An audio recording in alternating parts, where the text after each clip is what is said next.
नमस्कार, आपके साथ मैं हूं सुजाता कुकरेती। आप देख रहे हैं महाभारत और आज महाभारत में बात होगी दिल्ली में बाहुबलियों के पहुंचने की, क्योंकि दिल्ली में ठीक एक हफ्ते बाद, आज दिल्ली में एक हफ्ते के बाद दुनिया भर से बड़े बड़े राष्ट्रीय अध्यक्ष दिल्ली पहुंचने वाले हैं और दिल्ली पहुंचकर वो सारे राष्ट्रीय अध्यक्ष प्रधानमंत्री नरेंद्र मोदी के साथ G20 समिट का हिस्सा बनने वाले हैं। प्रधानमंत्री नरेंद्र मोदी G20 की अध्यक्षता करेंगे और उनके साथ होंगे जो बाइडेन, उनके साथ होंगे इमैनुअल मैक्रोन। आपको बता दें कि ये बहुत बड़ा सम्मेलन जिस पर आज स्टूडियो में हम सम्मेलन करने वाले हैं, G20 को लेकर एक सम्मेलन आज स्टूडियो में भी होगा, क्योंकि तैयारियां पुख्ता हो गई हैं। और G20 के मेहमान, सबसे पहले आपको बता रही हूं कि ठीक एक हफ्ते बाद कौन कौन लोग होंगे जिनके साथ प्रधानमंत्री नरेंद्र मोदी हाथ मिलाएंगे और इस G20 की मेजबानी करेंगे। जो बाइडेन अमेरिका के राष्ट्रपति उसमें शामिल होंगे। ऋषि सुनक जो कि भारतीय मूल के ब्रिटेन के प्रधानमंत्री हैं, वो भी दिल्ली आ रहे हैं। दुनिया के सबसे शक्तिशाली शख्स अमेरिकी राष्ट्रपति को माना जाता है, इसीलिए दिल्ली किस तरह तब्दील हो जाएगी वो आज आपको दिखाएंगे। इसी के साथ साथ इमैनुअल मैक्रोन फ्रांस के राष्ट्रपति भी दिल्ली आ रहे हैं। एंथनी एल्बनीज द बॉस कहने वाले प्रधानमंत्री नरेंद्र मोदी को, ऑस्ट्रेलिया के प्रधानमंत्री, वो भी दिल्ली में होंगे। और इसी के साथ साथ जस्टिन ट्रूडो कनाडा के प्रधानमंत्री हैं, यू सुक योल जो कि दक्षिण कोरिया के राष्ट्रपति हैं और शेख हसीना बांग्लादेश की प्रधानमंत्री, वो भी आएंगी यही दिल्ली और दिल्ली में G20 सम्मेलन का हिस्सा बनेंगे। 20 दुनिया की बड़ी अर्थव्यवस्थाएं जिसमें 19 देश और यूरोपियन यूनियन आता है, उसके राष्ट्रीय अध्यक्ष यही दिल्ली में होंगे। ये सब प्रधानमंत्री नरेंद्र मोदी के साथ G20 के सम्मेलन का हिस्सा बनेंगे। लेकिन दिल्ली कैसे तब्दील हो रही है, आज आपको मैं ये बताने वाली हूं कि दिल्ली में खास इंतजाम इसी के लिए किए गए हैं। वो आपको बताती हूं कि इन बड़े बड़े महाबलियों के लिए किस तरह सुरक्षा के इंतजाम किए गए हैं। उस समय दिल्ली में किस तरह का बंदोबस्त होगा, पहले यह समझ लीजिए। दिल्ली में क्या होगा, जरा चलाएं उसे विक्रांत। दिल्ली में उस समय G20 को लेकर हाई अलर्ट है, जिसकी ड्रेस रिहर्सल आज भी हुई है। दिल्ली में हाई अलर्ट है और इसी के साथ साथ 1,30,000 जवानों की तैनाती सिर्फ दिल्ली में है। पूरा दिल्ली किले में तब्दील हो जाएगा। दिल्ली में अर्धसैनिक बल भी तैनात होंगे, क्योंकि दिल्ली पुलिस के पास सिर्फ इतने कर्मी नहीं है। अर्धसैनिक बल यानी CRPF, CAPF सब उसमें तैनात होगा। CRPF रक्षक की 50 टीमें तैयार हैं और इन्हें खास तरह की ट्रेनिंग दी गई है। वो ट्रेनिंग क्या है वो भी आगे आपको बताऊंगी। रक्षक टीम के 1000 जवान G20 के लिए शामिल हैं। अब इन्हें खास तरह की ट्रेनिंग दी है। 300 बुलेट प्रूफ गाड़ियां तैयार हैं, क्योंकि ये राष्ट्रीय अध्यक्ष जो अपने अपने देशों के राष्ट्रपति या प्रधानमंत्री हैं, उनके लिए ये बुलेट प्रूफ गाड़ियां इस्तेमाल होंगी, जो कि करोड़ों की गाड़ियां हैं। CRPF के 1000 जवानों को इसके लिए ट्रेनिंग दी गई है। VIP सुरक्षा का हिस्सा रहे हैं ये जवान। जो लोग जिन्हें ट्रेनिंग दी गई, या तो ये SPG में रहे हैं या NSG में रहे हैं, ये वहां काम कर चुके हैं, इसलिए इन्हें पता है VIP मूवमेंट क्या होता है। राष्ट्रीय अध्यक्षों के काफिले में रहेंगे ये जवान, इन्हीं को लगाया गया है।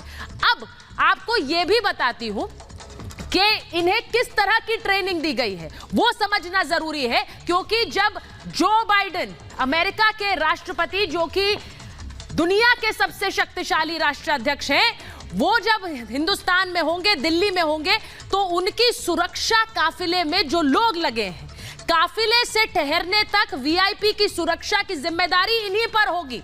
ये जो लोग लगे हैं, इन्हें स्पेशल ट्रेनिंग दी गई है। पिछले 4 महीनों से इनकी ट्रेनिंग चल रही है। सुरक्षा प्रोटोकॉल लागू कराना इनकी जिम्मेदारी होगी, क्योंकि जब गाड़ियों का काफिला निकलेगा, होटल से मीटिंग पॉइंट तक और वापस होटल पहुंचाना इनकी जिम्मेदारी है, क्योंकि उनका अपना सिक्योरिटी अमला रहता है, लेकिन उसके साथ साथ इनकी जिम्मेदारी भी बहुत गुना बढ़ जाती है। सीटिंग पोजीशन के हिसाब से गाड़ी में पिछली सीट में दाएं या बाईं तरफ कहां राष्ट्रीय अध्यक्ष बैठेगा, यह उन्हें पहले से बताया होगा। उसी हिसाब से गाड़ी में बैठाना, सीटिंग पोजीशन के हिसाब से VIP को बिठाकर। अगर खतरे का कोई आभास होता है, देखिए उस समय जैसा मैंने कहा दिल्ली किले में तब्दील हो जाएगी। अगर खतरे का कोई आभास होता है तो तुरंत प्लान बी को एक्टिवेट करना है। यानी कि सुरक्षा में अगर संदेह लगे तो आपको क्या करना है। प्रॉब्लम अगर आएगी तो यह भी इन्हें बताया गया है कि कैसे प्रॉब्लम आने पर फॉर्मूला इस्तेमाल करना है जो उस प्रॉब्लम से आपको निकाल पाएगा। कितने दायरे पर साथ चलने वाली गाड़ियां रहेंगी, अगर राष्ट्रीय अध्यक्ष की गाड़ी यहां है कितने मीटर पर दूसरी गाड़ी, काफिले की गाड़ियों में की कतार तय करना, कितनी गाड़ियां उसमें होंगी, इस सब की ट्रेनिंग दी गई है इन्हें। कुछ इसी तरह से काफिला निकलेगा राष्ट्रीय अध्यक्षों का और पूरी दिल्ली कैसे पटी होगी। मैंने कहा 1,30,000 जवान वहां पर तैनात होंगे, लेकिन लोगों के मन में एक डर है कि क्या दिल्ली पूरी तरह से उस समय बंद हो जाएगा। जरा सुनिए कि दिल्ली पुलिस के वरिष्ठ अफसर क्या बता रहे हैं। हम देख रहे हैं सड़कों पर सिक्योरिटी फोर्सेस है, ट्रैफिक लगा हुआ है, कारकेड निकल रहा है। कंफ्यूजन ना हो, लोग किस तरीके से इससे बचे, आप लोग एडवाइजरी भी जारी कर रहे हैं। पर्पस इस फुल ड्रेस रिहर्सल का सर क्या है? पर्पस यही है कि रिहर्सल है, किस तरह का इंतजाम होना चाहिए, किस तरह का इंतजाम होगा। 8 और 9, 10 की जो समिट होगा उसमें जो इंतजाम है उसके बारे में जो ट्रैफिक एडवाइजरी में विस्तार से दे दिया गया है, और कोई भ्रांति या कन्फ्यूजन नहीं रहे कि कहीं दिल्ली बिल्कुल बंद हो जाएगी, ऐसा कुछ नहीं होगा। दिल्ली में यातायात सामान्य रूप से चलेगा। नई दिल्ली का जो क्षेत्र है उसे नियंत्रित जोन की जो है बनाया गया है, उसमें कुछ रिस्ट्रिक्शंस रहेंगी। जो इसेंशियल सर्विसेज हैं सामान्य तौर पर पहले की तरह चलती रहेंगी। मेट्रो सेवाएं पूरी दिल्ली में चलेंगी। बस सर्विसेज जो हैं वो रिंग रोड या रिंग रोड के बाहर की साइड में सामान्य रूप से चलेंगी। लुटियन जोन की अगर हम बात करते हैं, नई दिल्ली की बात करें, पूरे तरीके से ट्रैफिक के लिए बंद रहेगा? देखिए, नियंत्रित क्षेत्र में कुछ आइडेंटिफाइड व्हीकल्स का मूवमेंट रहेगा, उनका अलाउ रहेगा। बाकी विस्तार से आप ट्रैफिक एडवाइजरी को देख लीजिए, आपको समझ में आ जाएगा। तो दिल्ली पुलिस G20 के दौरान किस तरह से अमला अपना संभालेगी, किस तरह जिम्मेदारी निभाएगी, लेकिन इसी के साथ साथ पूरे दिल्ली पर कैसे चप्पे चप्पे पर भारतीय वायुसेना की नजर रहेगी, इसको भी समझ लीजिए।